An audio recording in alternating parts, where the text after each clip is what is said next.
दरिद्र जू जिचेंग वापस आ गया और जू डावेई स्वाभाविक रूप से रसोई में रहने के लिए परेशान नहीं हो सका। अपने दांतों के बीच सूखी पाइप दबाए वह दरवाजे पर बैठकर कश लगाता रहा और खाना पकाने का काम जू जिचेंग को सौंपने की योजना बना रहा था, जो केवल 9 साल का था। जू जिचेंग को भी इसकी आदत थी। ईमानदारी से कहा जाए तो एक विवाहित जोड़े के रूप में वे अतिवाद के सबसे अच्छे उदाहरणों में से एक थे, सबसे अजीब माता पिता थे जो अपने कई बेटों के प्रति असाधारण रूप से अनुचित थे। लेकिन जू नेनियन इस बारे में बोलने के लिए सबसे कम योग्य थे, क्योंकि भले ही ये दोनों बाकी सभी के लिए अतिवादी थे, लेकिन वे उसके लिए इससे बेहतर नहीं हो सकते थे। जू जिचेंग रसोई में गया जहां जू दावेई ने पहले ही आग जला दी थी। जू नेनियन उसके पीछे रसोई घर में गया, जो एक स्टोव और एक बड़े लोहे के बर्तन को छोड़कर बिल्कुल खाली था। ये बड़ा लोहे का बर्तन चावल और सब्जी दोनों के बर्तन के रूप में काम करता था। ये दोहरे उद्देश्य वाला बर्तन था, कोई विकल्प नहीं था, वे गरीब थे। जू नेनियन को अपने पीछे आते देख जू जिचेंग ने पूछा, बहन तुम यहाँ क्या कर रही हो? चूंकि जू नेनियन ने आज फिर से उसके पक्ष में बात की थी, इसलिए जू जिचेंग का उसके प्रति रवैया एक बार फिर थोड़ा सुधर गया। जू नेनियन ने अपनी आस्तीनें चढ़ाते हुए कहा, खाना बनाने में आपकी मदद कर रही हूँ। जू जिचेंग को लगा कि उसने गलत सुना है और जल्दी से बोला, ज़रूरत नहीं है, मैं खुद कर सकता हूँ। क्या वह खाना भी बना सकती थी? वह हमेशा खाती और सोती रहती, सोती और खाती रहती, आलस्य की पराकाष्ठा, उसे भोजन बर्बाद नहीं करना चाहिए। जू नेनियन ने गुस्से से कहा, लोगों को नीची नज़र से मत देखो, मैं बचपन से ही पढ़ाई कर रहा हूँ, मैंने बहुत सारी किताबें पढ़ी हैं जिनमें खाना पकाने पर लिखी किताबें भी शामिल हैं। पहले तो जू जिचेंग ने उस पर विश्वास नहीं किया, लेकिन जू नेनियन का विरोध करने की हिम्मत भी नहीं की। हालांकि जब माँ को बाद में पता चलेगा कि बहन रसोई में गई थी तो उसे निश्चित रूप से फिर से पीटा जाएगा। जू नेनियन ने उत्साह से अपनी आस्तीनें चढ़ाईं और चूल्हे पर रखे बर्तन की ओर देखते हुए अचानक पूछा, आप ये चावल कैसे पकाते हैं? जू जिचेंग का गला लगभग उसकी लार से घुट गया। जैसा कि उसने सोचा था, उसे इस आलसी पर भरोसा नहीं करना चाहिए था। ईमानदारी से कहें तो ये जू नेनियन की गलती नहीं थी, वह वास्तव में चावल की भूसी जैसी चीज़ पकाना नहीं जानती थी। मुझे ये करना चाहिए, जू जिचेंग ने कहा। जू नेनियन केवल एक तरफ खड़े रह सकते थे, उनका चेहरा उदास लग रहा था। यदि वह चावल नहीं बना सकती तो भी वह व्यंजन बना सकती है। वह नीचे बैठी, पानी की फफूंद को बाहर निकाला और उसे एक लकड़ी के बेसिन में रख दिया ताकि उसे साफ कर सके, जबकि जू डोयू आज्ञाकारी ढंग से उसके सामने बैठ गया। पिछले कुछ दिनों की बातचीत के बाद जू डोयू को एहसास हुआ कि उसकी बहन उतनी बुरी नहीं है जितना उसने सोचा था। तभी यान कुई हुआ और जू जिकियांग भी वापस आ गए। जैसे ही यान कुई हुआ घर पहुंची, उसने दरवाजे पर बैठे जू दावेई को लात मारी और रूखे स्वर में पूछा, बेबी नियान कहाँ है? अंदर, जू दावेई ने अपने सूखे पाइप से कश लेते हुए उत्तर दिया। यान कुई हुआ ने जू नेनियन के कमरे की ओर रुख किया। जू नेनियन को वहां न पाकर वह चिल्लाने ही वाली थी कि उसने देखा कि जू नेनियन रसोई से एक लकड़ी का बेसिन लेकर बाहर आ रहा है। उसका दिल तुरंत कांप उठा। मेरी बच्ची नियान, तुम रसोई में क्यों भाग गई? क्या वह लोगों के रहने की जगह है? यान कुई हुआ को वापस लौटते देख जू नेनियन भी चौंक गए। उसकी बातें सुनकर उसके पास कहने को शब्द नहीं रहे। ये लोगों के लिए स्थान क्यों नहीं है? इस घर में उसके अलावा रसोई में कौन नहीं रहा है? मानो उसके अलावा बाकी सब इंसान ही नहीं हैं। ये देखकर कि वह फिर से रोने वाली थी, जू नेनियन ने उसे तुरंत रोका। मैं लेटी हुई थी और बहुत असहज महसूस कर रही थी, मैं थोड़ा इधर उधर घूमना चाहती थी। यान कुई हुआ कुछ और कहने ही वाला था कि जू नेनियन ने जल्दी से बीच में कहा, माँ, मैंने देखा कि आप बहुत थकी हुई थीं और मैंने आपके लिए कुछ स्वादिष्ट खाने का सोचा। इन शब्दों से यान कुई हुआ सचमुच भावुक हो गया। वह बार बार आंसू पोंछते हुए कहती रही कि उसकी बेटी सबसे अच्छी है। चूंकि वह रोई नहीं, इसलिए जू नेनियन ने अंततः राहत की सांस ली। इस बूढ़ी महिला को खुश करना आसान नहीं था। जब यान कुई हुआ ने जू नेनियन के बेसिन में पानी की गंदगी देखी तो वह फिर से सवाल करने से खुद को नहीं रोक सकी और जू नेनियन ने जल्दी से समझाया। उसने उसे वही कहानी दोहराई जो उसने जू जिचेंग को सुनाई थी, और यान कुई हुआ अभी भी अपनी बेटी के व्यापक ज्ञान से प्रभावित थी। बिना एक शब्द कहे जू जिकियांग आया, जू नेनियन से बेसिन लिया और आंगन में पानी के कुएं की ओर चला गया। मैं कपड़े धोता हूँ। उसके हाथ अचानक खाली हो गए। जू नेनियन क्षण भर के लिए स्तब्ध रह गई। ये छोटा भाई, उसकी गति शायद थोड़ी ज्यादा तेज थी। जू डोयू ने मूल रूप से जू नेनियन का पीछा किया था, लेकिन जैसे ही जू जिकियांग वापस आया, वह उसके साथ भाग गया। यान कुई हुआ ने अपने होठों को भींच लिया और बदलाव के लिए उसने वास्तव में जू जिकियांग की प्रशंसा की। उसके पास जरूरत की चीज़ों पर नज़र रखने की क्षमता है। वह जानता है कि अपनी बहन की देखभाल कैसे करनी है। बेसिन में पानीदार गू के साथ साथ चाइव्स और धनिया भी थे, साथ ही हरी प्याज भी थी। जिन चीज़ों को धोने की जरूरत थी उन सभी को बेसिन में डाल दिया गया था। और रसोई घर में एक बड़ा आदमी था। जू नैनियन ने मछली को मारने की हिम्मत नहीं की, वह केवल खाना पकाना जानती थी, मारना नहीं। इसलिए उसने जू दावेई को मछली मारने को कहा। जब जू दावेई को पता चला कि उसे मछली को मारना है तो वह इतना डर गया कि उसका धूम्रपान पाइप जमीन पर गिर गया। न्यानियन, जल्दी से जाने दो, अगर तुम पकड़े गए तो पिताजी भी तुम्हारी रक्षा नहीं कर पाएंगे, जू दावेई ने कहा। उसका चेहरा डर से लाल हो गया था। यान कुई हुआ भी भयभीत था। जू नैनियन के पास उन्हें फिर से चीजें समझाने के अलावा कोई विकल्प नहीं था। सुधार और खुलेपन की वसंत हवा 2 साल से बह रही थी, फिर भी अधिकांश लोग अभी भी बहुत रूढ़िवादी थे। व्यवसाय करने की बात तो छोड़ ही दीजिए, घर पर 2 से अधिक मुर्गियां पालना भी उनके लिए डरावना होता जा रहा था, क्योंकि उन्हें डर था कि यह वसंत की हवा ज़्यादा देर तक नहीं टिकेगी और हवा का रुख पलट सकता है। जू नैनियन का स्पष्टीकरण सुनने के बाद यान कुइहुआ ने अनिश्चितता से पूछा, नैनियन, क्या आपको यकीन है कि यह वास्तव में ठीक है? शायद हमें इसे छोड़ देना चाहिए। सब ठीक है माँ, चिंता मत करो। क्या आप भूल गए हैं कि आपकी बेटी व्यापक ज्ञान वाली एक हाई स्कूल की छात्रा है? जू नैनियन ने दिखावटी बहादुरी के साथ उसकी छाती थपथपाई। उसकी माँ इस बात से प्रभावित हो गई। जू नैनियन गांव में एकमात्र व्यक्ति थी जिसने हाई स्कूल से स्नातक किया था। वह बहुत होशियार थी और निश्चित रूप से यान कुइहुआ जल्दी से उसकी बातों से सहमत हो गया। फिर भी गपशप के बारे में चिंतित होकर उसने जू दावेई को रसोई में मछली मारने के लिए भेज दिया और मुख्य द्वार को भी कसकर बंद कर दिया। थोड़ी देर बाद जू जिकियांग ने सब्जियां भी धो लीं। जू नैनियन इस कार्य को अपने हाथ में लेना चाहता था, लेकिन जिकियांग ने जोर देकर कहा कि वह ये काम करेगा और जू नैनियन इन अच्छी सामग्रियों को बर्बाद नहीं करना चाहता था। ऐसा नहीं है कि उसे जू जिकियांग के खाना पकाने के कौशल पर भरोसा नहीं था, लेकिन उस युग के लोग केवल अपना पेट भरने पर ध्यान केंद्रित करते थे, इस बात की परवाह नहीं करते थे कि भोजन स्वादिष्ट है या नहीं। अंततः खाना पकाने का अधिकार छीनने के बाद जू नैनियन को जू जिकियांग को बाहर निकालना पड़ा, जब वह बगल से देख रहा था। जू जिकियांग को उसकी चिंता नहीं थी, उसे चिंता थी कि अगर उसने कोई गड़बड़ की तो डांट खाने वाले फिर भी वह और उसके दोनों भाई होंगे। जू दावेई ने पहले ही मछली तैयार कर ली थी और उसके पकने का इंतजार कर रहा था। इस बात से चिंतित कि खाना बनाते समय गंध फैल सकती है, उसने सभी दरवाजे और खिड़कियां कसकर बंद कर दीं। उस समय हर घर गरीब था और बिना वैध स्रोत के कुछ भी खाने का काम गुप्त रूप से करना पड़ता था, सिवाय नए साल के। घर पर 2 बूढ़ी मुर्गियां प्रतिदिन 2 अंडे देती थीं और यान कुइहुआ उन्हें बेचने का साहस नहीं जुटा पा रहा था। उसने उन सभी को जू नैनियन के शरीर को पोषण देने के लिए बचाकर रखा। प्रत्येक दिन जू नैनियन एक अंडा खाता था, कभी कभी 2, और अंडे के बेसिन में अभी भी 1 दर्जन से अधिक अंडे बचे रहते थे। मुख्य हॉल में यान कुइहुआ ने चिंतित चेहरे के साथ पूछा, न्यानियन, वह जलेगी नहीं, है ना? स्वादिष्ट भोजन। जू दावेई ने एक चिंतित पिता के रूप में जू जिकियांग को जांच करने के लिए भेजा। जाओ और देखो कि तुम्हारी बहन कैसी है।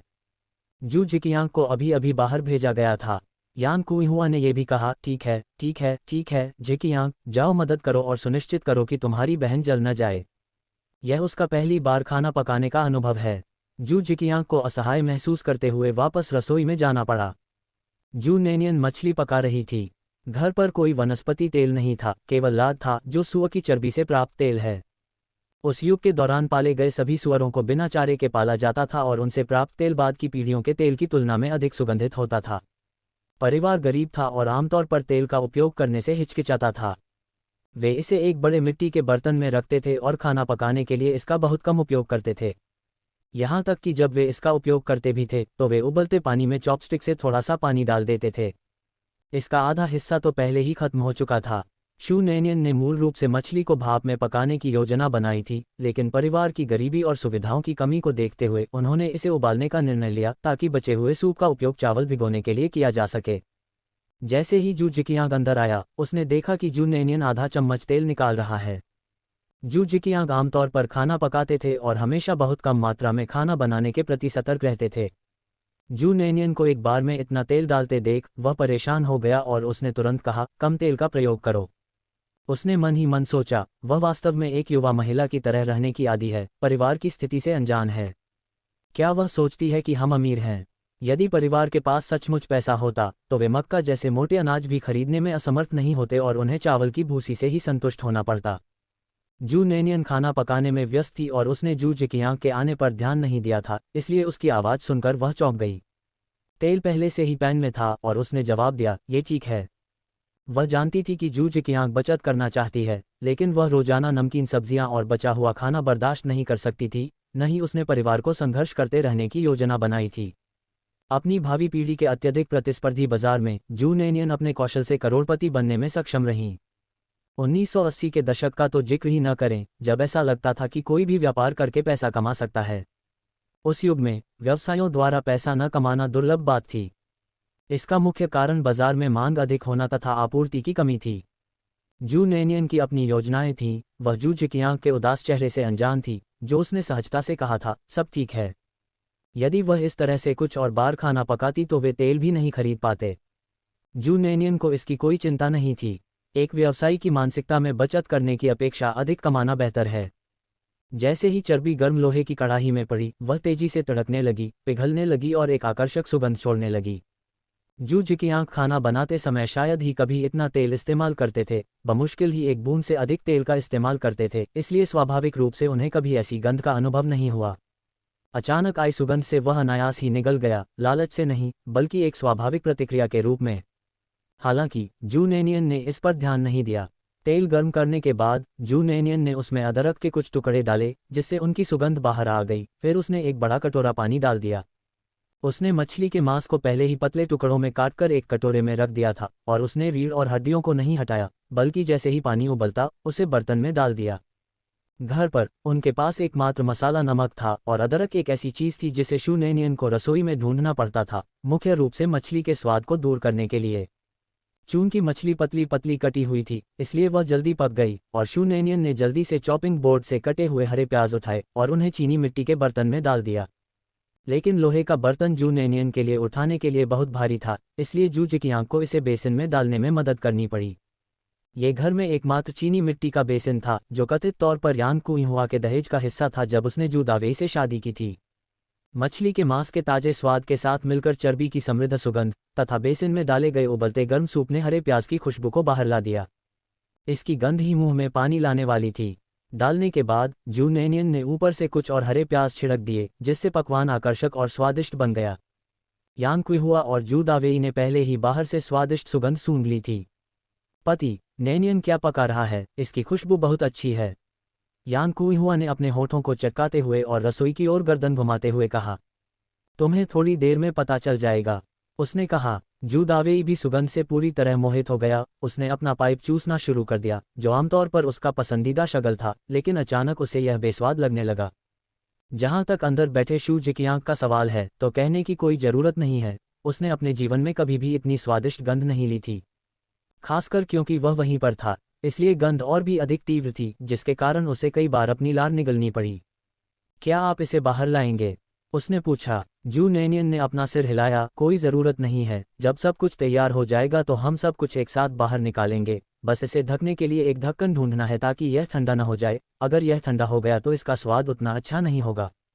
जू जिकियांग ने जल्दी से उसे बर्तन के ढक्कन से ढक दिया। मछली तैयार करने के बाद जू नैनियन ने चीनी लीक के साथ तले हुए अंडे बनाने की योजना बनाई। जू जिकियांग द्वारा ढक्कन लगाने के बाद ही उसे एहसास हुआ कि जू नैनियन और भी व्यंजन पकाने जा रहा है। उसने जल्दी से कहा, बहन, बस बहुत हो गया। आमतौर पर घर पर केवल एक ही व्यंजन होता था, अचार और बन नूडल्स। मछली का सूप पहले से ही एक विलासिता थी, और अधिक सूप पकाना तो और भी अधिक विलासिता होगी। जू नैनियन ने अपना सिर हिलाते हुए अंडे तोड़े। 2 और व्यंजन हैं, इतनी जल्दी क्या है? 2 और, जिकियांग ने आश्चर्य से कहा। वह इतना आश्चर्यचकित था कि उसकी आवाज़ बदल गई। इस छोटे भाई के चेहरे पर उदासीनता के अलावा कोई अन्य भाव देखना दुर्लभ था, और नैनियन को प्रसन्नता हुई। हाँ, 2 और। जिकियांग ने पहले ही उसे अंडे फोड़ते हुए देख लिया था। उसने अपना मुंह खोला जैसे कि कुछ कहना चाहता हो, लेकिन अंततः उसने ऐसा न करने का निर्णय लिया। घर पर अंडे मूलतः उसके अपने थे, न केवल किसी और को उन्हें खाने की अनुमति थी, बल्कि उनकी माँ भी उन्हें कभी नहीं खाती थी। उनके परिवार की स्थिति में ये अंडे नैनियन की निजी संपत्ति से अलग नहीं थे। जू नैनियन ने कढ़ाई में 1 और आधा चम्मच तेल डाला, लीक को बारीक काट लिया और एक साथ 4 अंडे तोड़ दिए, क्योंकि घर पर कई लोगों को खिलाना था। इससे जिकियांग को बहुत दुख हुआ। यद्यपि अंडे कभी उनके भोजन का हिस्सा नहीं थे, फिर भी वह समझते थे कि वे कितने कीमती हैं।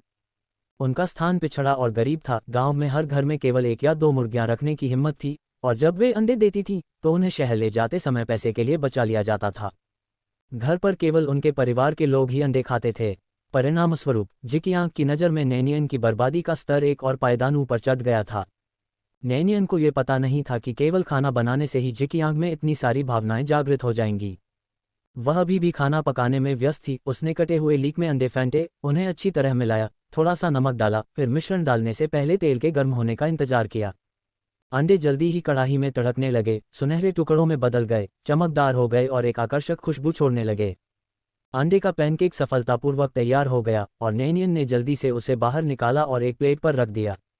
इसके बाद जिकियांग ने देखा कि नैनियन एक लकड़ी का बेसिन स्टोव के ऊपर ले आए। उसमें कुछ गंदा पदार्थ था जिसे उसने जलकवक कहा। स्वाद बढ़ाने के लिए नैनियन ने कवक को अंगूठे के आकार के टुकड़ों में फाड़ दिया था और थोड़ा अदरक बच जाने पर उसने उसे काटकर उसमें मिला दिया। फिर उसने चॉपिंग बोर्ड पर रखे हरे प्याज और धनिया को बेसिन में डाला, थोड़ा मिर्च पाउडर छिड़का और नमक डाला। वहाँ सोया सॉस नहीं था, इसलिए नमक डालना ही पड़ेगा। उसने एक और आधा चम्मच तेल गर्म किया और फिर एक लोहे के चम्मच का उपयोग करके उसे उठाया और सीधे हरी प्याज, अदरक, धनिया, मिर्च और अन्य मसालों पर डाल दिया, जिससे तुरंत ही तड़क भड़क की आवाज़ उत्पन्न हुई। सुगंध तुरंत बाहर आ गई और नैनियन ने जल्दी से सब कुछ अच्छी तरह से मिलाने के लिए हिलाया। उसने पानी के फफूंद का एक बड़ा बर्तन बनाया जो इतना पर्याप्त था कि यान कुई हुआ और जिकियांग सुबह काम पर जाते समय खा सकें। पानी का फफूंद कुछ अधिक समय तक चल सकता है। असाधारण, प्रतिभावान, स्वादिष्ट और लुभावने 3 व्यंजन अंततः परोसने के लिए तैयार थे।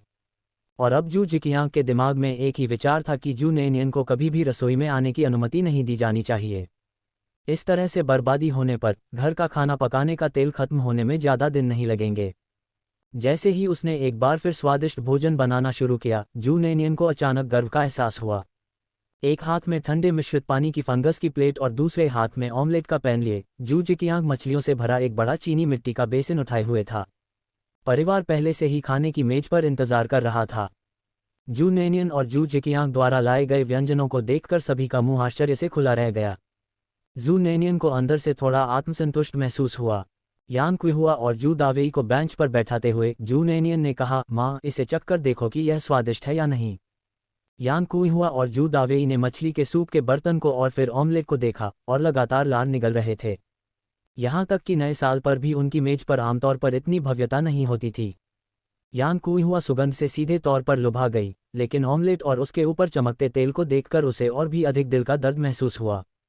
जलकवक और मछली का सूप तो प्रबंधनीय था क्योंकि वे जंगली थे, लेकिन अंडे कीमती थे और अब उन सभी का उपयोग खाना पकाने में किया जाता था। उनके नैनियन क्या खाएंगे?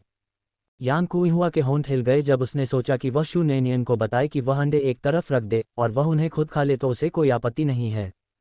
लेकिन इससे पहले कि वह कुछ बोल पाती, जू नैनियन ने उसे रोक लिया। माँ, ये पहली बार है जब मैं आप सबके लिए खाना बना रही हूँ, आप इसे खाए बिना नहीं रह सकते। उन्होंने कहा, यदि आप ऐसा नहीं करते हैं तो ऐसा लगता है कि आप कह रहे हैं कि आपकी बेटी का खाना अच्छा नहीं है। उन शब्दों ने यान कुई हुआ की बात को प्रभावी रूप से रोक दिया। अपनी बेटी के चेहरे को अस्वीकार करने का दिल न होने के कारण यान कुई हुआ केवल आहें भर सकी। इतनी कीमती सामग्री वह उन्हें खाना पकाने के लिए कैसे इस्तेमाल कर सकती थी, उसकी मूर्ख नैनियन। यान कुई हुआ ने मन ही मन सोचा और जू नैनियन ने स्वाभाविक रूप से इस पर ध्यान दिया। खाने की मेज के चारों ओर बैठे परिवार में जू डोयू और जू जिचेंग पहले से ही चरम पर पहुंच चुके थे। लेकिन परिवार के मुखिया के शुरू न करने के कारण किसी की भी अपनी चॉपस्टिक हिलाने की हिम्मत नहीं हुई। स्पष्टतः उनके घर में यान कुई हुआ परिवार का मुखिया था। चाहे यान कुई हुआ कितना भी अनिच्छुक क्यों न हो, वह स्थिति को बदल नहीं सकती थी क्योंकि पूरा परिवार उसका इंतजार कर रहा था। एक और आह भरते हुए उसने एक करछूल ली और प्रत्येक कटोरे में मछली का सूप डाला, मछली के मांस के कई टुकड़े डाले और जू नैनियन को सबसे अधिक मछली दी। जू डोयू और जू जिचेंग ने अपने कटोरे पकड़े, उनकी आंखें चमक रही थीं।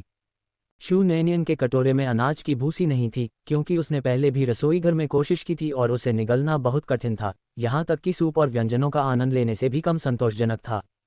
ऐसा नहीं था कि वह बहुत ज़्यादा नखरेबाज थी, बल्कि चोकर का स्वाद उसके लिए बहुत कठिन था। उसके गले में खुजली हो रही थी और वह चिपचिपा था।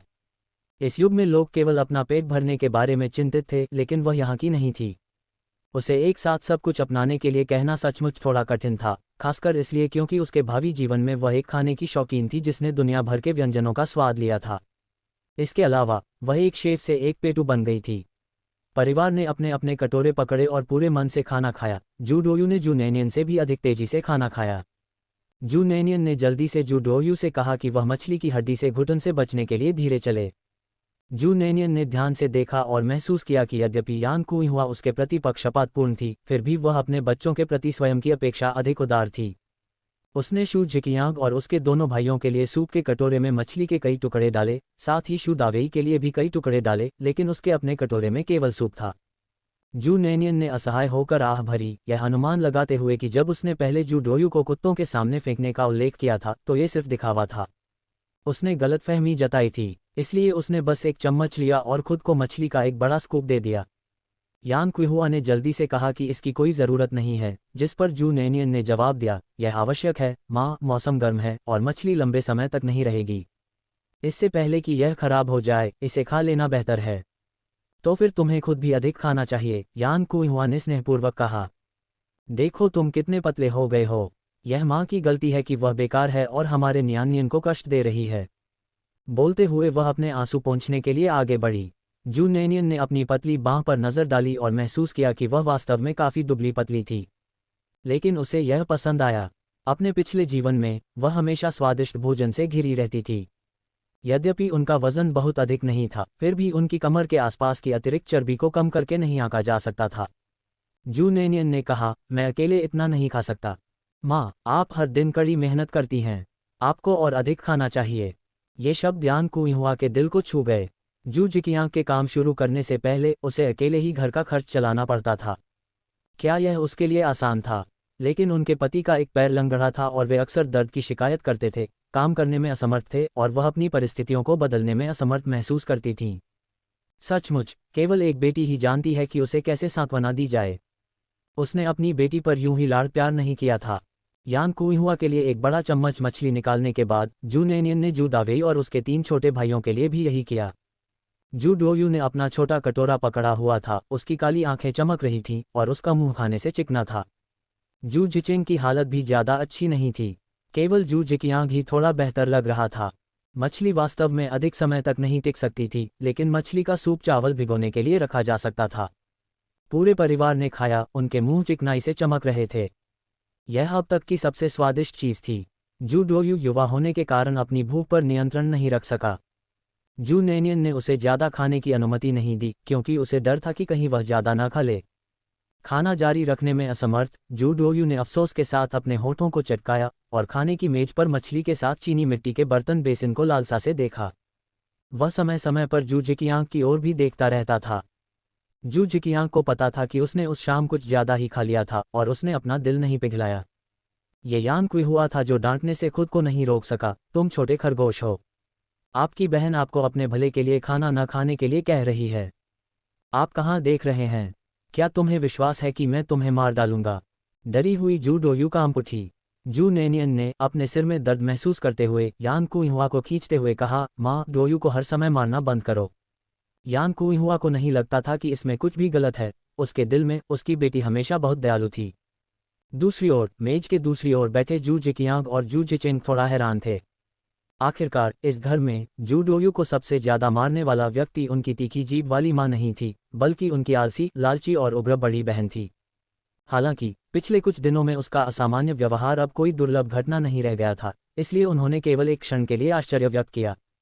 उनके मन में शू नैनियन की छवि चुपचाप बदल रही थी, लेकिन वे अनजान थे और शू नैनियन को भी नहीं पता था। जहां तक जू नैनियन की ऐसे स्वादिष्ट व्यंजन तैयार करने की क्षमता का सवाल है, तो उसका बहाना ये था कि उसने इसके बारे में एक किताब में पढ़ा था और अपनी असाधारण प्रतिभा का बखान कर रही थी। आखिरकार मूल मेज़बान आत्ममुग्ध होने की आदी थी और उसके परिवार को उसकी कहानी पर संदेह नहीं था। इसके अलावा किसी के लिए पहली बार स्वादिष्ट खाना बनाना कोई नई बात नहीं थी। व्यवसाय के अवसर जू नैनियन ने मछली का सूप 2 कटोरे में पिया और फिर खाना बंद कर दिया। यान कुइहुआ उसे और अधिक पीने के लिए आग्रह करता रहा, लेकिन शू नैनियन ने और नहीं पिया। वह नहीं पी सकती थी, उसका पेट बहुत भर गया था।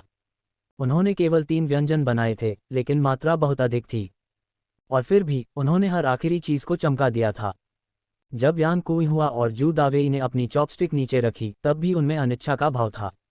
जू दावेई ने लापरवाही से अपने हाथ के पिछले हिस्से से अपना मुंह पोंछा और अपने होठों को चटकाया। हमारा नैनियन वाकई कुछ खास है, पहली बार पकाया है और यह बहुत स्वादिष्ट है। अगर पिताजी को ये पसंद है तो नैनियन अक्सर आपके लिए खाना बनाएगा, जू नैनियन ने कहा।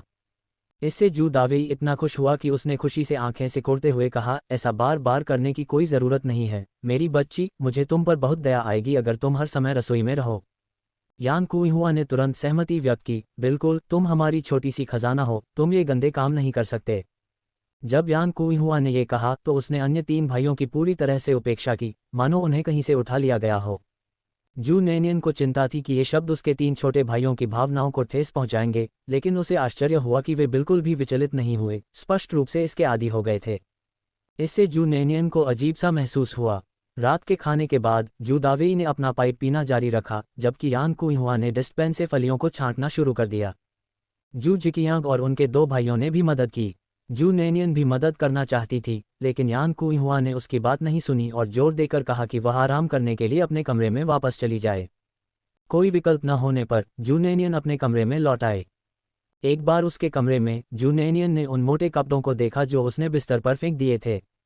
उसे याद आया कि वह शू जिचेंग और उसके 2 भाइयों के लिए कपड़े बनाना चाहती थी। कमरे में मिट्टी के तेल का लैंप जला हुआ था और अपनी अच्छी रात्रि दृष्टि के कारण जू नैनियन स्पष्ट रूप से देख सकती थी। उसकी उंगलियों ने कढ़ाई की सुई पकड़ ली और तेजी से धागा डालकर सिलाई करने लगी। जू नैनियन की पिछली जिंदगी में उनकी खूबियों में से एक फैशन डिजाइनिंग थी, लेकिन फैशन डिज़ाइन सीखने से पहले उनका पारिवारिक कौशल कपड़े बनाना था। मरम्मत और पैचिंग करना और भी आसान था। थोड़ी ही देर में शू नैनियन ने एक परिधान तैयार कर लिया। शू डोयू के कपड़े छोटे थे और उन्हें ज़्यादा काम की ज़रूरत नहीं थी। उसने केवल कमर को कस दिया, जो जल्दी हो गया क्योंकि यह उसके अपने कपड़ों का एक परिवर्तन था, न कि खरोंच से बनाया गया था। जू डोयू के कपड़े खत्म करने के बाद जू नैनियन ने जू जिचेंग के कपड़े सिलना शुरू कर दिया। जब तक वह दोनों काम निपटाती तब तक बहुत देर हो चुकी थी। घर में घड़ी न होने के कारण जू नैनियन सही समय नहीं बता सकता था। उसने अनुमान लगाया कि निश्चित रूप से रात के 10 बज चुके होंगे। केवल उसकी जैविक घड़ी पर आधारित है, क्योंकि इस समय के बाद ही उसे नींद आने लगेगी। इस बिंदु पर जू डोयू और जू जिचेंग निश्चित रूप से बिस्तर पर चले गए थे। जू नैनियन उन्हें कपड़े देने के लिए केवल कल तक इंतजार कर सकता था। जू नैनियन को यह नहीं पता था कि जू जिचेंग और जू जिकियांग ने यान कुइहुआ के साथ सेम चुनना समाप्त कर दिया था और केवल कुछ ही मिनटों के लिए बिस्तर पर थे। जू डोयू पहले ही सो चुका था। अगले कमरे में, क्योंकि बिस्तर केवल 1.2 मीटर चौड़ा था, तीनों एक तरफ नहीं सो सकते थे। जू जिकियांग के पास जू डोयू के साथ एक तरफ सोने के अलावा कोई विकल्प नहीं था, जबकि जू जिचेंग दूसरी तरफ सोता था। नींद न आने पर जू जिचेंग ने पूछा, भाई क्या तुम सो रहे हो? जू जिकियांग ने कोई जवाब नहीं दिया, तो जू जिचेंग ने फिर पूछा, भाई क्या तुम अभी तक सोए हो?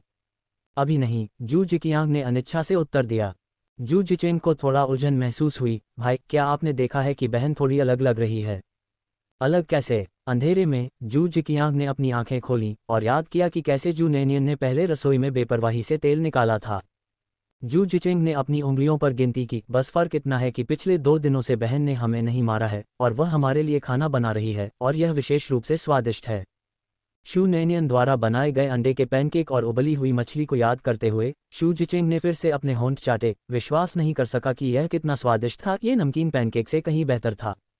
उन्होंने एक बात पर फिर जोर दिया, वाकई बहुत स्वादिष्ट। जू जिकियांग ने एक गुनगुनाहट के साथ जवाब दिया और फिर चुप हो गया। जू जिकियांग की प्रतिक्रिया सुनकर जू जिचेंग ने कहा, भाई आपको भी लगता है कि बहन बदल गई है ना? आज उसने डोयू को गले भी लगाया और वह आमतौर पर डोयू से सबसे ज्यादा नफरत करती है। ऐसा लगता है कि सिर पर चोट मारना और अतीत को भूल जाना वास्तव में एक अच्छी बात है। उस समय जू जिचेंग ने मन ही मन सोचा कि अगर जू नैनियन कभी भी अपने पिछले अभिमानी तरीकों पर वापस लौटी तो वह उसे तब तक फिर से धक्का देगा जब तक कि वह अतीत के बारे में सब कुछ भूल नहीं जाती। जू जिचेंग बिस्तर पर लेटे लेटे खुद से कुछ बुदा रहा था, और ऐसा करते हुए उसने वास्तव में खुद को सोने के लिए कहा, और वह कवा को भी लात मार रहा था। गर्मी बहुत थी, इसलिए जू जिकियांग ने उसे ढकने के लिए उठने की जहमत नहीं उठाई। तारांकन, अगले दिन जू नैनियन हमेशा की तरह जल्दी उठ गया, लेकिन कोई ऐसा भी था जो उससे भी पहले उठ गया। जू दावेई बिना चूके जलाओ लकड़ी इकट्ठा करने चला गया क्योंकि उसके पास करने के लिए और कुछ नहीं था। सर्दियों में जलावन की लकड़ी पर्याप्त सूखी नहीं होती थी, इसलिए सूखी जलावन की लकड़ी तैयार करने के लिए गर्मियों और शरद ऋतु का लाभ उठाना कोई बुरा विचार नहीं था। आज खेतों में व्यस्तता के कारण यान कुइहुआ और जू जिकियांग जल्दी ही निकल गए थे और जू जिचेंग और जू डोयू उनके साथ थे। यान कुइहुआ के अनुसार आज उन्हें न केवल खेतों में काम करना था, बल्कि पौधों को भी विभाजित करना था। पौधों को विभाजित करने का मतलब था कि एक दूसरे से चिपके पौधों को एक एक करके अलग करना। यान कुइहुआ ने उन दोनों को थोड़ी मदद करने के लिए साथ ले जाने की योजना बनाई। जू नैनियन ने भी परिवार के प्रयास में योगदान देने की योजना बनाई, लेकिन यान कुइहुआ ने इसकी बिल्कुल भी अनुमति नहीं दी। अपनी बेटी से खाना बनवाना यान कुइहुआ की सहनशीलता की सीमा थी, वह उसे फील्डवर्क कैसे करने दे सकती थी। इस मामले में असहाय शू नेनियन ने पाया कि उसकी दादी पूरी तरह से अडिग थीं तथा अपने कठोर विचारों पर अड़ी हुई थीं। चूंकि वह खेतों में नहीं जा सकती थी, इसलिए जू नेनियन घर पर अकेली रह गई। वह इस बात पर विचार कर रही थी कि वह अपना पहला स्वर्ण भंडार कैसे अर्जित करे। कुछ देर सोचने के बाद अचानक उसके दिमाग में एक विचार कौंधा, वह तो मई ही थी। 5वें महीने के 5वें दिन ड्रैगन बोट फेस्टिवल था और नेनियन को याद आया कि शहर में लंबी नदी के किनारे ड्रैगन बोट रेस हो रही थी। जहां प्रतिस्पर्धाएं थीं, वहां लोग थे और जहां लोग थे, वहां व्यापार के अवसर थे। शुरुआत में जू नेनियन ने आइस पॉप बनाने और उन्हें खेतों में काम करने वाले किसानों को बेचने की योजना बनाई थी। आखिरकार, गर्मी के मौसम में हर कोई गर्मी से राहत पाने के लिए कुछ ठंडा चाहता है। दुर्भाग्यवश ये बहुत संभव नहीं था। पहला, गांव बहुत गरीब था और खेतों में काम करने वाले परिवारों के पास ज़्यादा पैसा नहीं था। यदि उन्होंने ऐसा किया भी, तो वे उसे ऐसी चीज़ों पर खर्च करने से हिचकिचाते थे। दूसरा, उसके पास कोई रेफ्रिजरेटर नहीं था और वह आइस पॉप नहीं बना सकती थी। ये सबसे यथार्थवादी समस्या थी। ये सोचते हुए जू नेनियन ने अपना ध्यान ड्रैगन बोट दौड़ की ओर लगाया। यहाँ ड्रैगन बोट दौड़ हमेशा जीवंत रहती थी तथा हर साल बड़ी संख्या में लोग इसमें भाग लेते थे। जो लोग आनंद लेने आए थे, वे कभी कभी थोड़ा पैसा खर्च करने को भी तैयार थे। जू नेनियन ने ठंडा चीनी वाला पानी बेचने की योजना बनाई, वह भी ज़्यादा कीमत पर नहीं, सिर्फ 8 सेंट प्रति कप। वर्तमान युग में पेनी का प्रयोग अभी भी व्यापक रूप से किया जाता था, जो बाद की पीढ़ियों की मौद्रिक इकाइयों की तुलना में बहुत अधिक था।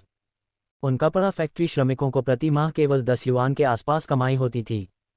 घर की स्थिति को देखते हुए वे निश्चित रूप से अधिक पूंजी नहीं लगा सकते थे, इसलिए जू नेनियन के पास इस तरह के कम लागत वाले व्यवसाय को शुरू करने के अलावा कोई विकल्प नहीं था। वह गन्ने का पानी बनाना चाहती थी, गन्ने को चीनी के पानी में उबालना, फिर उसे ठंडा करना।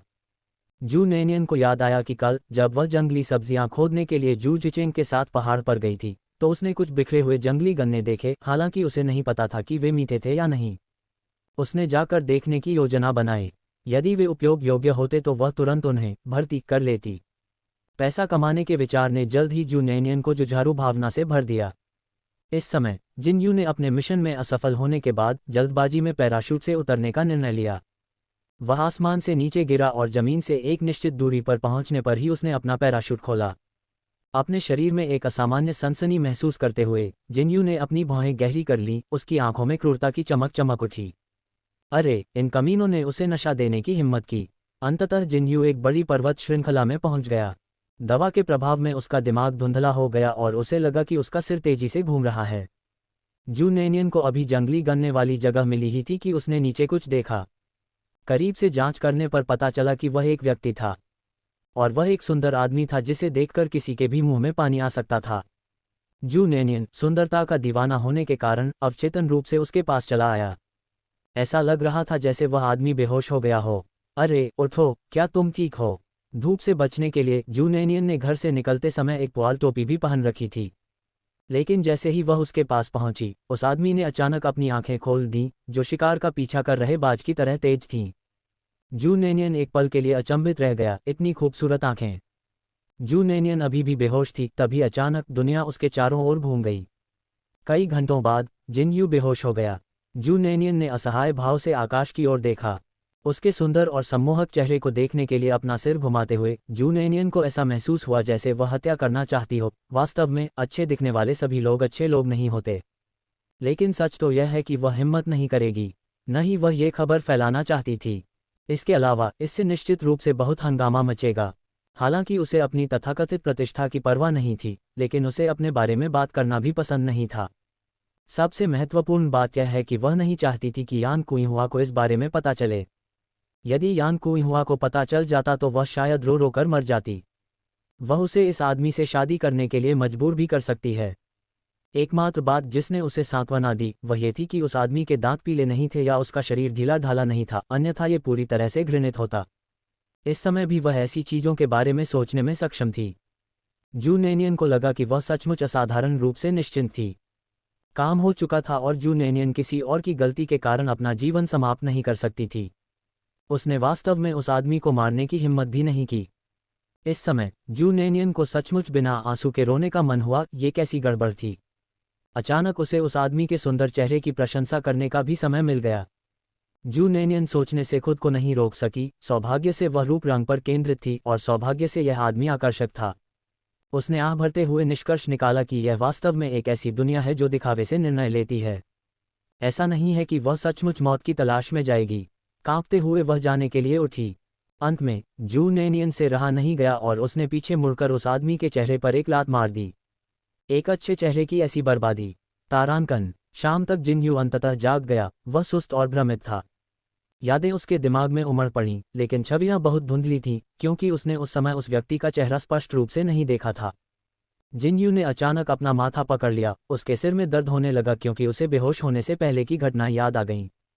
ये निस्संदेह उसके जीवन का एक अंधकार में क्षण था। उसे विश्वास नहीं हो रहा था कि उसने ऐसी गलती की है, और उस समय दूसरा व्यक्ति कितना घबराया हुआ होगा। तभी आसमान से एक हेलीकॉप्टर उतरा और उसने हुजी की आवाज़ भी सुनी। हुजी वह सहायक था जो हमेशा उसका पीछा करता था। जिनयू ने यहाँ से निकटतम गांव की ओर गहराई से देखा। यह महिला, चाहे वह कोई भी हो, उसे जिम्मेदारी लेनी थी। यदि वह उस पर मुकदमा करना चाहती तो वह उसे स्वीकार कर लेता, यदि वह मुकदमा नहीं करती तो वह उससे विवाह कर लेता। ये जिम्मेदारी उन्हें उठानी पड़ी, लेकिन ये सब तब तक इंतजार करना पड़ा जब तक वह अपने जरूरी कामों से निपट नहीं लेता। अब वह लापरवाह नहीं हो सकता था। उसे थोड़ी देर और इंतजार करने के लिए उसे असुविधा में डालना होगा। तब तक यह उसकी इच्छा पर निर्भर होगा कि वह उसे मारना चाहती है या मारना चाहती है। नए कपड़े गांव से अपनी निगाहें हटाते हुए जिनयू मुड़ी और भावशून्य होकर उस ओर चली गई जहां हेलीकॉप्टर उतरा था। वह उसे नशा देने के लिए जिम्मेदार किसी भी कमीने को नहीं छोड़ेगा। युवा मास्टर जिन, क्या आप ठीक हैं? हुजी लोगों को जिनयू की खोज करने का निर्देश दे रहा था जब उसने मुड़कर देखा और जिनयू को आते देखा, और वह जल्दी से उससे मिलने गया। जिनयू का चेहरा भावशून्य था और उसने अपने दांतों से दो शब्द निकाले, मैं ठीक हूं। जो घायल हुई वह वही महिला थी जिसे उसने घायल किया था। ये पहली बार था जब हुजी ने जिनयू के चेहरे पर इतनी बदसूरत अभिव्यक्ति देखी थी। आमतौर पर जिनयू ऐसा नहीं था। तारांकन। जब जू नैनियन घर लौटी तो शाम होने को थी। वह सुबह ही निकल गई थी। अन्यथा पकड़े जाने पर परेशानी हो सकती थी। यह महसूस करते हुए कि वह वास्तव में उस व्यक्ति को धन्यवाद दे रही थी, जू नैनियन ने अपना चेहरा थप्पड़ मार लिया। वह अवाक रह गई। अरे यार, वह तो उसे बकवास के लिए धन्यवाद दे रही थी। उसके विचार सही नहीं थे। सौभाग्यवश जब वह सुबह घर से निकली तो उसने एक नोट छोड़ा था जिसमें लिखा था कि उसे कुछ काम है और उसे कुछ देर के लिए बाहर जाना है। जू दावेई ने दूसरी कक्षा तक पढ़ाई की थी और कुछ सरल अक्षरों को पहचान लिया था। इसलिए जब जू नैनियन घर लौटी तो परिवार ने अतिशय जिज्ञासा के साथ प्रतिक्रिया नहीं की। केवल यान कुइहुआ ने पूछा कि वह कहाँ थी। जू नैनियन ने अस्पष्टता से उत्तर दिया, ओह, मैं एक सहपाठी के घर गया था। यान कुइहुआ ने इस मामले को आगे नहीं बढ़ाया। जू नैनियन पहले ही हाई स्कूल से स्नातक हो चुकी थी और कभी कभी अपने सहपाठियों से मिलने जाती थी। यान कुइहुआ को उस पर शक नहीं था। अपने कमरे में वापस आकर जू नैनियन थककर सीधे बिस्तर पर गिर पड़ी। ये कहना कि वह परेशान नहीं थी निश्चित रूप से झूठ होगा। भले ही वह एक शीर्ष स्तरीय सुंदर लड़का था, लेकिन ये जू नैनियन के दिल में हुई क्षति को कम नहीं कर सका। अपने सपनों में वह हमेशा सोचती थी कि वह किसी ऐसे आदमी से शादी करेगी जो उसे पसंद हो। उसने यह उम्मीद नहीं की थी कि भाग्य उसके साथ नहीं रहेगा, क्योंकि उसे अभी तक कोई ऐसा आदमी नहीं मिला था जो उसे पसंद हो। सौभाग्य से वह किसी ऐसे व्यक्ति से नहीं मिली थी जिसे वह पसंद करती थी, अन्यथा उसकी मानसिकता इतनी अच्छी नहीं होती जितनी अब है। जीवन तो चलता ही रहना था, और शू नैनियन को अपने आप को सांत्वना देने का एकमात्र कारण ये था कि दूसरा पक्ष सुंदर और सुडौल था। आखिरकार यह कोई बुरा सौदा नहीं था। अपने पास रखे दो कपड़ों को देखकर जू नैनियन ने आह भरी। ये वे कपड़े थे जो उसने कल रात जू डोयू और जू जिचेंग के लिए बनाए थे, लेकिन उसे अभी तक उन्हें देने का मौका नहीं मिला था। उसने आज रात उन्हें देने की योजना बनाई थी, लेकिन अब उसका मन नहीं था। उसे पहले अपनी दुख भरी भावनाओं पर शोक मनाने की जरूरत थी। उस आदमी का घृणित चेहरा मन में याद करते हुए जू नैनियन ने अपने दांत पीस लिए और उम्मीद करने लगी कि वह उससे फिर कभी नहीं मिलेगी। अगले दिन जू नैनियन देर तक सोती रही, क्योंकि पिछली रात उसे देर तक अनिद्रा की समस्या रही थी।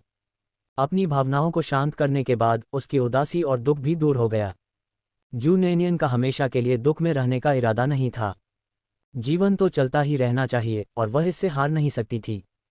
उसे अभी भी पैसा कमाना था, धन के लिए प्रयास करना था, ये सुनिश्चित करना था कि उसका परिवार बेहतर जीवन जी सके तथा अपने प्रियजनों के साथ सुंदर जीवन का महत्व समझना था।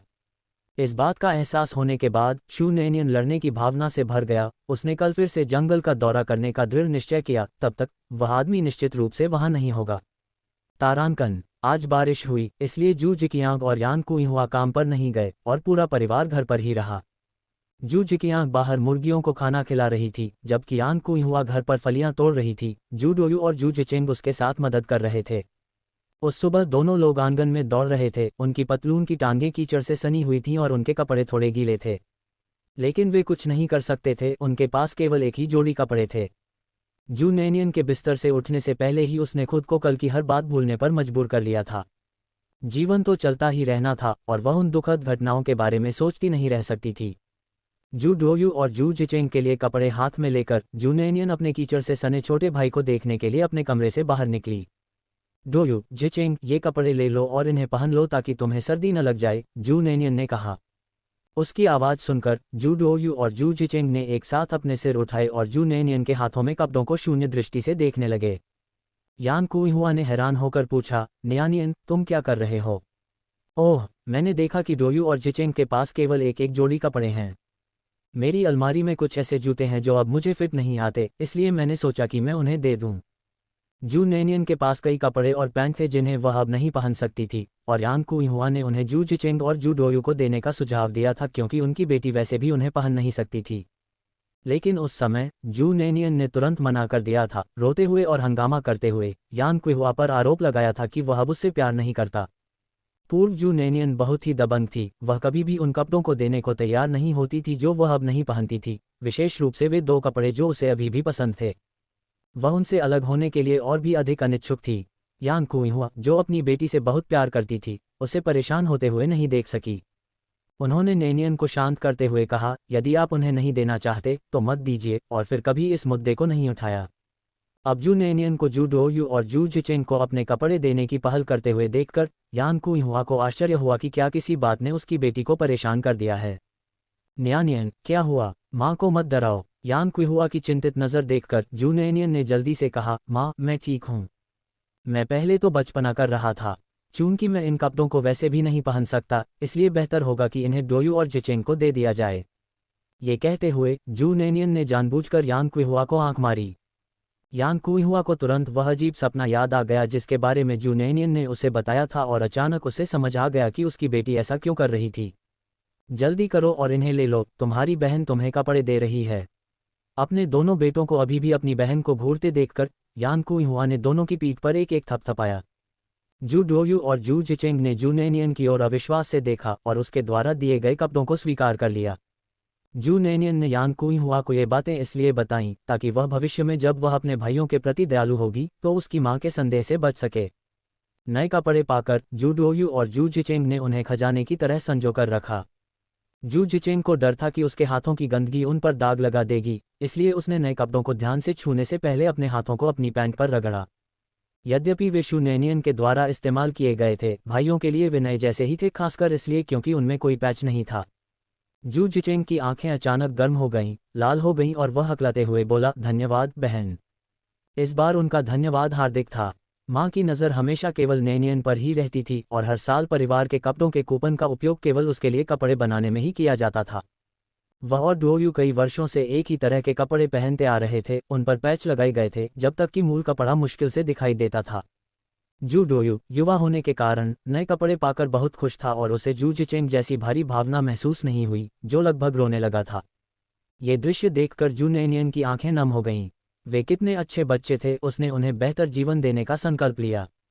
यान कुइहुआ ने अपनी भावनाओं को नियंत्रित करने के लिए संघर्ष करते हुए जल्दी से कहा, आपको अपनी बहन की दयालुता को याद रखना चाहिए।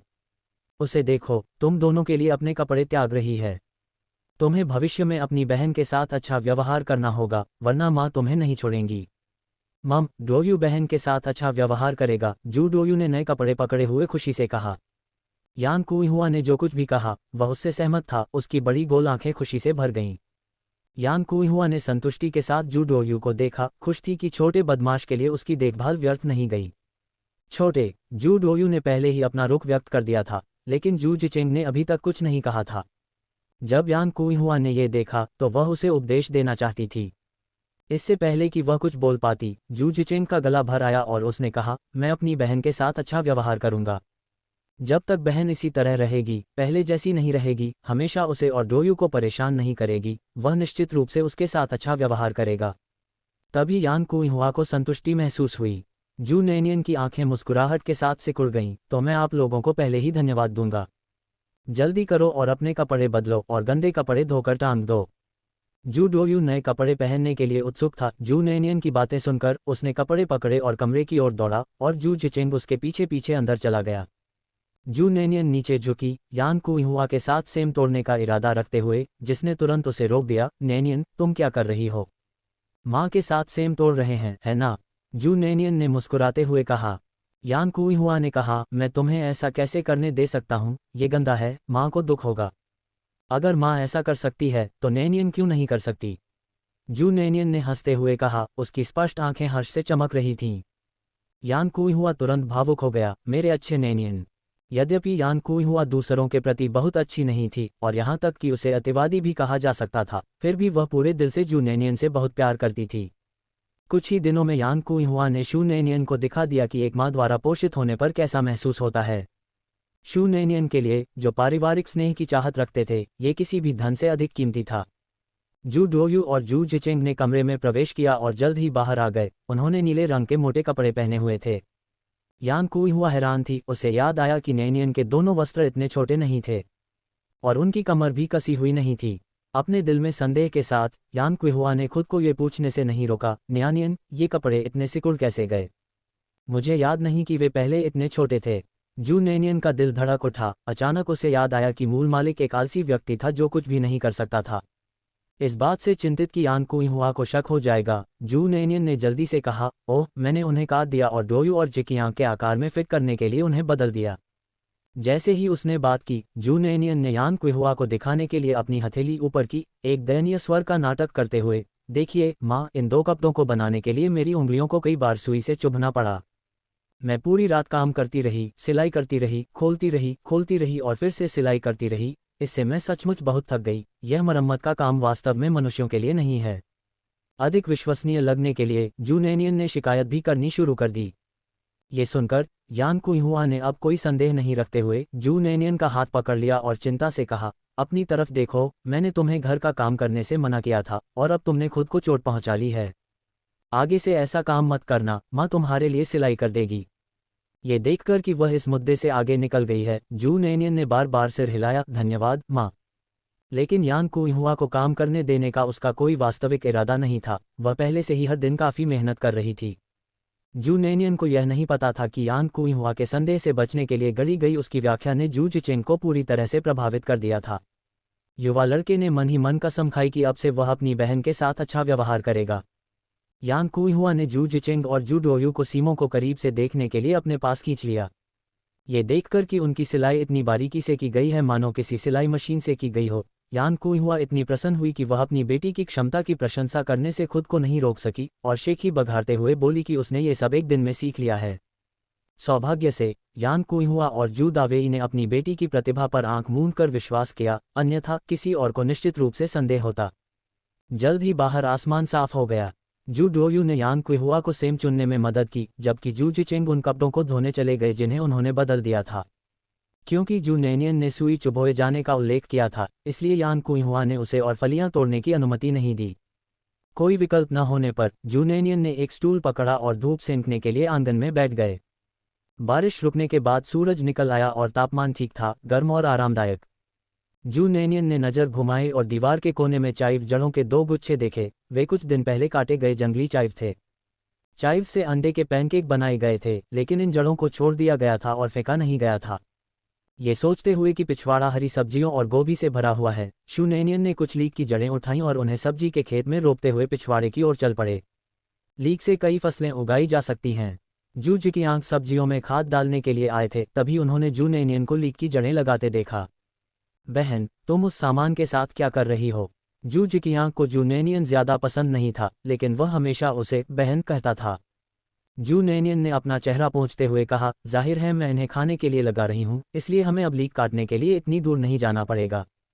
जू जिकियांग ने कभी इस बारे में नहीं सोचा था, हालांकि वे सभी जानते थे कि जंगली लीक काटने के बाद वापस उग सकते हैं, लेकिन उन्होंने कभी भी जड़ों को बगीचे में रोपने के लिए रखने के बारे में नहीं सोचा था। ये सिर्फ उसकी ही बात नहीं थी, यान कुइहुआ ने भी इस बारे में नहीं सोचा था। ऐसा नहीं है कि केवल यान कुइहुआ और शू जिकियांग ने ही इस पर विचार नहीं किया था। उस समय गांव के लोगों को बहुत कम जानकारी थी और उनके सोचने के तरीके भी निश्चित थे। हर घर के आंगन में केवल हरी सब्जियां और गोभी ही उगाई जाती थी और कोई भी इसके अलावा कुछ नहीं उगाता था, इसलिए किसी ने इसके बारे में सोचा भी नहीं था। ये तथ्य कि जू नैनियन अपने घर के आंगन में लीक की जड़ें लगा रहा था, यान कुइहुआ और जू दावेई दोनों को चौंका गया। यान कुइहुआ ने अपने माथे पर थपकी दी, मैंने ये कैसे नहीं सोचा। नैनियन सचमुच बहुत बुद्धिमान है। जू दावेई भी खुशी से मुस्कुरा रहे थे। उस शाम जब परिवार खाने की मेज पर बैठा था तो 2 दिन पहले का ठंडा वुडियर सलाद थोड़ा सा था और चूंकि शू नैनियन उस दिन बाहर नहीं गई थी, इसलिए उसने एक तला हुआ अंडा बनाया। वह बहुत सारा तेल भी इस्तेमाल करती थी। इससे यान कुइहुआ को बहुत दुख हुआ। नैनियन, तुम्हें अंडे बनाने की ज़रूरत नहीं है, बस इन्हें अपने खाने के लिए बचा कर रखो, उसने कहा। परिवार गरीब था और बूढ़ी मुर्गियों द्वारा प्रतिदिन दिए जाने वाले 2 अंडे ही एकमात्र ऐसा व्यंजन था जो यान कुइहुआ अपनी बेटी को दे सकती थी। ऐसा कैसे हो सकता है? डोयू और जिचेंग अभी भी बढ़ रहे हैं, जू नैनियन ने उत्तर दिया। यान कुइहुआ के होंठ हिल गए। वह कहना चाहती थी कि वे दोनों बच्चे अंडे के लायक नहीं हैं और उन्हें सिर्फ चावल खाने को मिल जाए तो वे भाग्यशाली होंगे। हालांकि वह उन शब्दों को निगल नहीं सकी, क्योंकि उसे डर था कि कहीं इससे उसकी बेटी को ठेस न पहुंच जाए। उसे अभी भी जू नैनियन द्वारा बताया गया सपना याद था।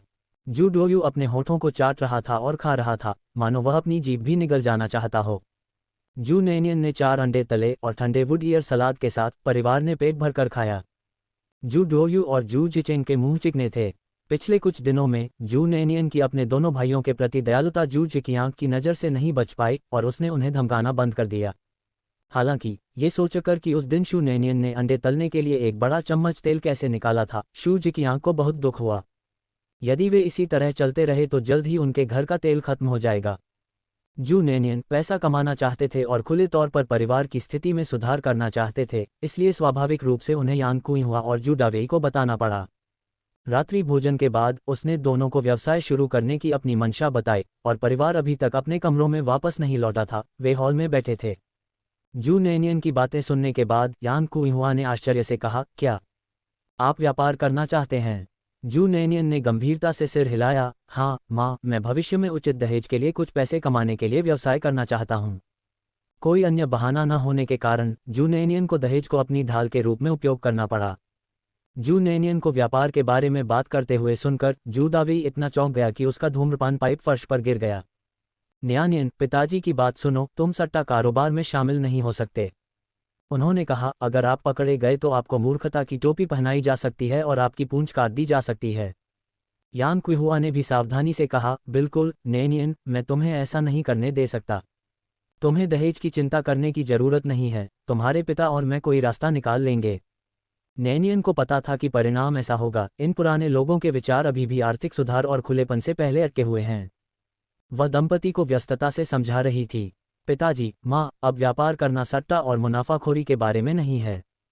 सुधारों और खुलेपन को 2 वर्ष हो चुके हैं और राज्य व्यक्तिगत उद्यमिता को भी प्रोत्साहित कर रहा है। हमारा व्यवसाय सरकार द्वारा समर्थित है। इससे ऊंची टोपी पहनने और पूंछ काटने की बात कैसे हो सकती है? क्या हमारे प्रोडक्शन ब्रिगेड का प्रमुख हर दिन लाउडस्पीकर पर नारे नहीं लगाता? अगर आपको विश्वास न हो तो आप ब्रिगेड के प्रमुख से पूछ सकते हैं। वास्तव में? यान कुइहुआ ने अनिश्चितता से पूछा। वह ज़्यादा पढ़ी लिखी नहीं थी और उसे ये भी नहीं पता था कि इन नारों का कोई मतलब भी है या नहीं। केवल यान कुइहुआ ही नहीं, इस युग में यद्यपि आर्थिक सुधार और खुलेपन आए थे, फिर भी अधिकांश लोग पुरानी सोच से चिपके हुए थे और आसानी से बदलने से डरते थे। जू नैनियन के बार बार आश्वासन देने के बावजूद कि कुछ भी गलत नहीं है, यान कुइहुआ और जू दावेई अभी भी कुछ चिंतित थे और बस टॉर्च लेकर प्रोडक्शन ब्रिगेड के प्रमुख से मिलने उनके घर चले गए।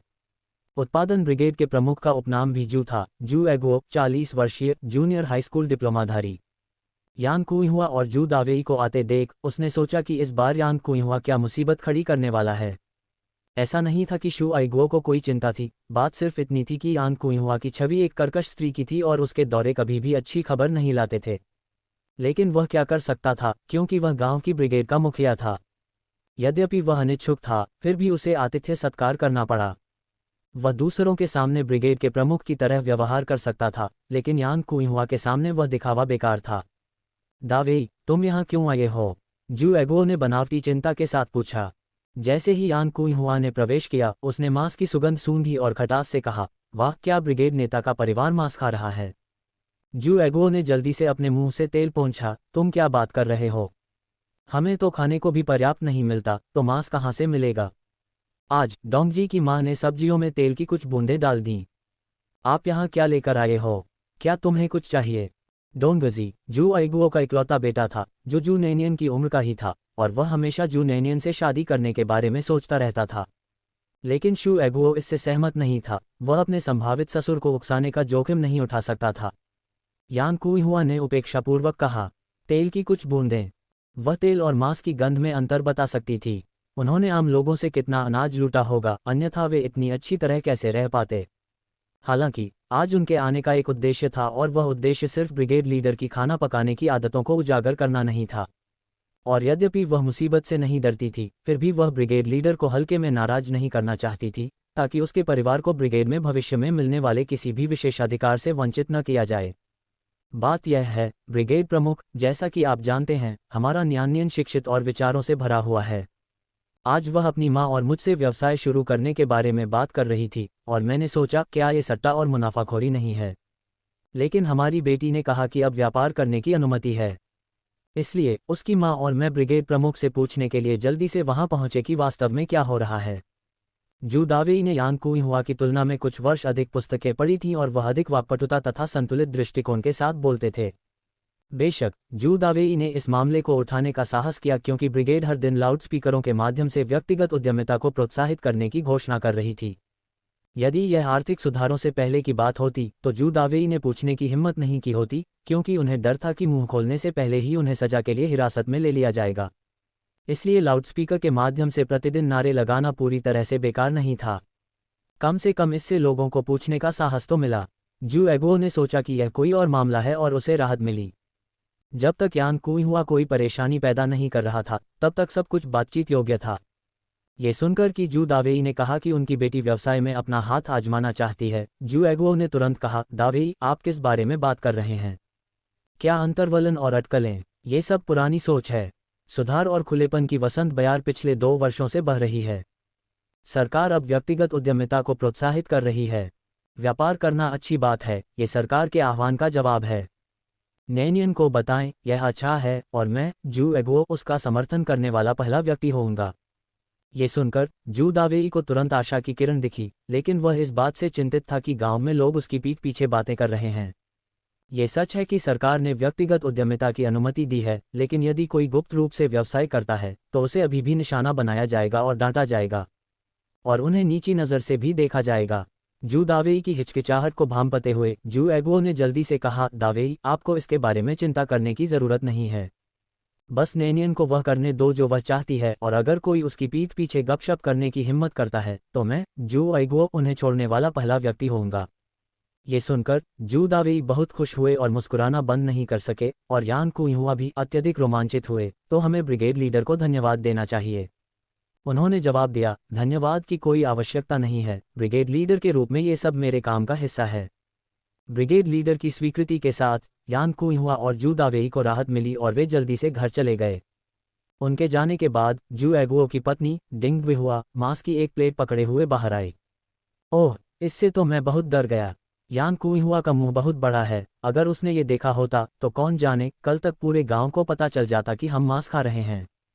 ब्रिगेड लीडर के रूप में शू एगुओ भी सामूहिक रूप से भोजन वितरित किए जाने पर कुछ छोटे लाभ उठा सकते थे, लेकिन उन्हें अपनी छवि का ध्यान रखना था, क्योंकि उन्हें डर था कि दूसरों को पता चल जाएगा और वे बड़ा हंगामा खड़ा कर देंगे।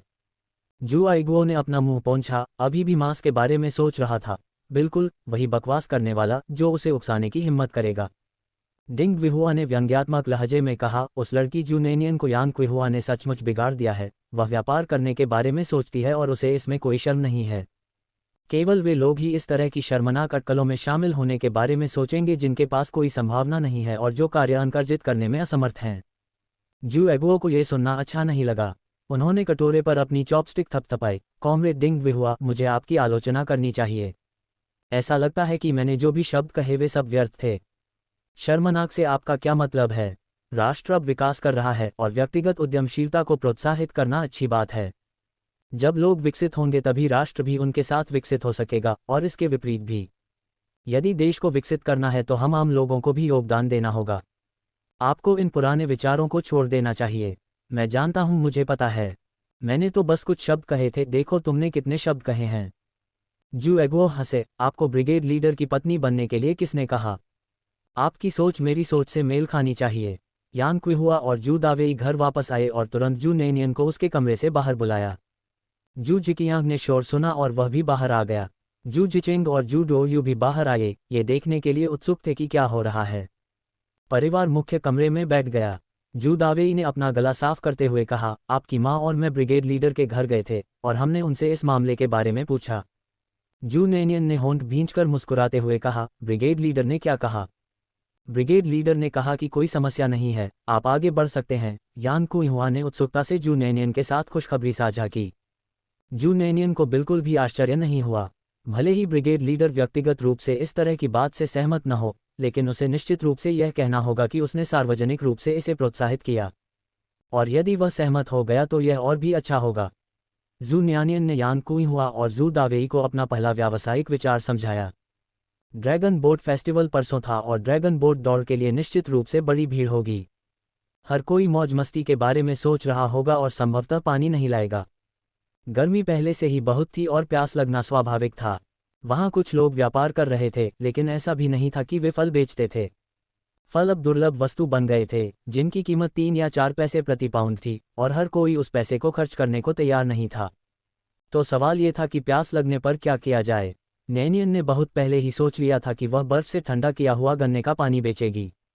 वह पानी में मिठास लाने के लिए गन्ने को पानी में उबालती थी, फिर पानी को ठंडा करके उसमें बर्फ के टुकड़े डाल देती थी।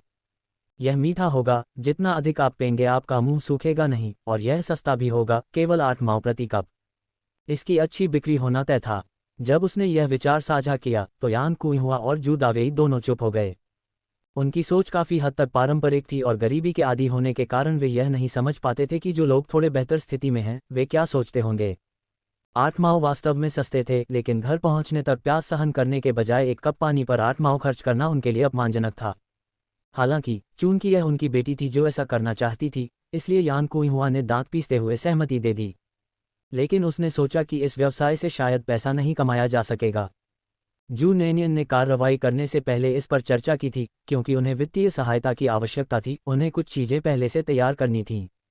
लेकिन इन सब कामों के लिए पैसे की ज़रूरत थी और उसके पास एक पैसा भी नहीं था। यद्यपि यान कुइहुआ ने कभी कोई व्यवसाय नहीं चलाया था, फिर भी वह जानती थी कि व्यवसाय शुरू करने के लिए पूंजी की आवश्यकता होती है। न्यानियन, मुझे बताओ कि तुम्हें कितने पैसे की ज़रूरत है और मैं तुम्हारे लिए ला दूंगी, उसने कहा। शू नेनियन के सामने यान कुइहुआ ने कभी भी गरीब होने की बात स्वीकार नहीं की, जबकि उनका परिवार इतना गरीब था कि वे खाने के लिए कुछ भी जुटाने में असमर्थ थे। जू नेनियन ने पहले ही लागत की गणना कर ली थी, इसलिए जैसे ही यान कुइहुआ ने पूछा उसके पास जवाब तैयार था, 5 युआन। ये सुनकर कि इसकी कीमत 5 युआन होगी, यान कुइहुआ तुरंत घबरा गई, उसके चिंतित होंठ फड़कने लगे। क्या इतना? चीनी मिला पानी बेचकर आप कितना कमा सकते हैं? इसमें कोई आश्चर्य नहीं कि यान कुइहुआ हैरान रह गई। इस युग में शहर के कपड़ा कारखाने में काम करने वाले साधारण श्रमिक प्रति माह केवल 10 युआन से अधिक कमाते थे। यहाँ तक कि प्रबंधन में कार्यरत लोग भी केवल 30 युआन प्रति माह कमाते थे। 5 युआन एक साधारण कर्मचारी के लिए लगभग आधे महीने का वेतन था। और जू परिवार की परिस्थितियां उन परिवारों से बहुत अलग थीं जिनके सदस्य कारखानों में काम करते थे।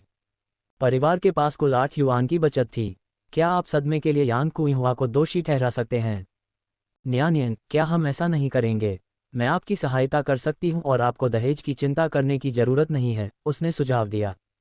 जू नेनियन को ठीक से पता नहीं था कि उनके पास कितनी बचत है, लेकिन यान कुइहुआ की प्रतिक्रिया को देखते हुए ये ज़्यादा नहीं हो सकती थी। इस डर से कि यान कुइहुआ पैसे देने में आनाकानी करेगा, जू नेनियन ने जल्दी से आश्वासन दिया, माँ चिंता मत करो, मैं निश्चित रूप से आपके लिए यह पैसा कमाऊंगा। लेकिन यान कुइहुआ झिझकी। वह अपनी बेटी से बहुत प्यार करती थी, लेकिन जो थोड़ी बहुत आपातकालीन धनराशि उनके पास थी उसे वह फिजूल खर्ची में खर्च करने की हिम्मत नहीं जुटा पाती थी। यान कुइहुआ की हिचकिचाहट को देखते हुए जू नेनियन ने दबाव डालना जारी रखा, माँ घर पर जीवन बहुत कठिन है, मैं अपनी क्षमता से परिवार के लिए अपना योगदान देना चाहता हूँ।